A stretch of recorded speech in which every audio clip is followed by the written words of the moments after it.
भोग आले उपजले मेले ऐसे किती तुम्हाला मी मुद्दा म्हणजे लाखातला तुम्हाला जीवनामध्ये उपयोगात येईल तो सिद्धांत मला सांगायचा त्याच्यामुळे एवढा पसारा मांडला मी.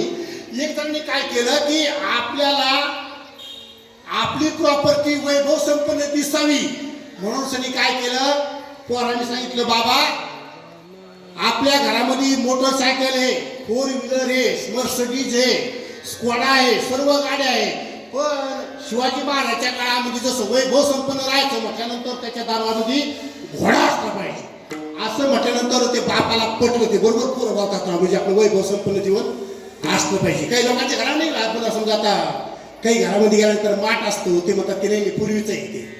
काही घरामध्ये असणारे काशाचे असणारे तांबे असतात पाणी प्यायचं वगैरे म्हणजे पूर्वीचं आहे ते जुनं ते सुन असं डोक्यात आल्यानंतर त्या बापाने असं ठेवलं आपल्याला घोडा नाही म्हणून त्या बापाने काय केलं की एका जणाच्या रातोरात जाऊन रात्री एक घोडा चोरून आणला आणि तो आपल्या दरवाजामध्ये गेला बांधला.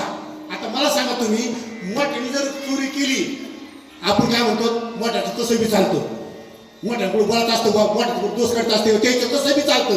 आपण नाही का पाहुण्या राळ्यामध्ये आपण जर काही त्याची चुकी झाली आपण म्हणतो नाही नाही नाही नाही त्याचं नाही त्याचं कसं बी चालतं फक्त चुकलं तर आपलंच चुकत ते त्याचं कसं बी चालतं असं म्हटल्यानंतर त्यांनी कुणी गावात विचारायला तयार नाही की कसा घोडा आणला, केवढ्याचा आणला, किती वाजता आणला, कोण्या गावातून आणला, कसा सौदा केला कुणीच विचारलं नाही.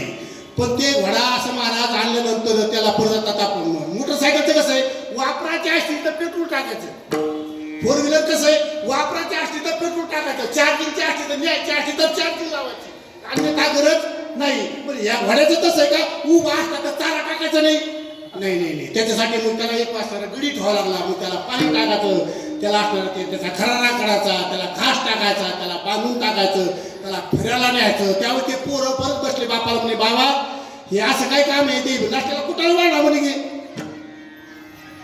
करायला गेले एक झालं एक हे काही कामाचं नाही. हा घोडा काय करतो मी इकून टाका तसं म्हटल्यानंतर त्यांनी लगेच पाहिला सोमवारचा असणारा वाळूचा बाजार तिथं म्हणजे कुठं घोड्याचा बाजार कुठे होते म्हणजे तिकडे साईडला आहे घोड्याचा बाजार. घोड्याचा बाजार केला मी हा घोडा तिथं इकडीला मांडला.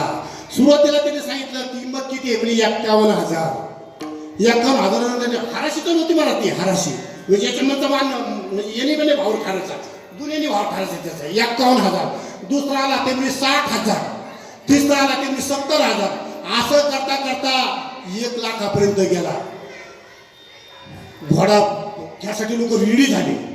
एक जणांनी सांगितलं साहेब तुम्हाला खरं सांगू म्हणे मी घोडा हा पट्ट घेतो म्हणे 1,21,151 देतो म्हणे.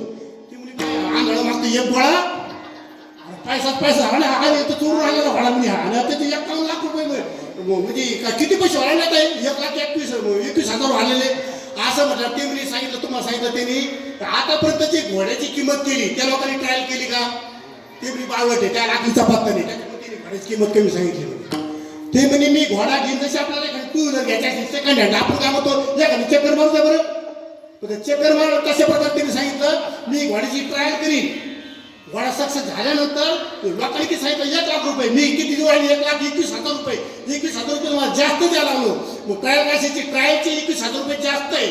महाराज त्यांनी एवढ्या 5-50 लोक जमा झालेले होते. घोड्यावर बसला घोड्याला टाच मारली जेच घोडा गेला आजपर्यंत वापस नाही आला.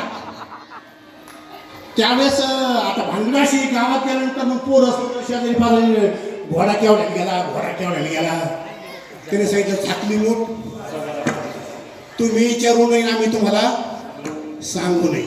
त्यावेळेस एक जण म्हणे काका खरं सांगा तुम्ही घोडा केवढ्याला गेला. ते म्हणे जेवढ्याला आला तेवढ्याला गेला.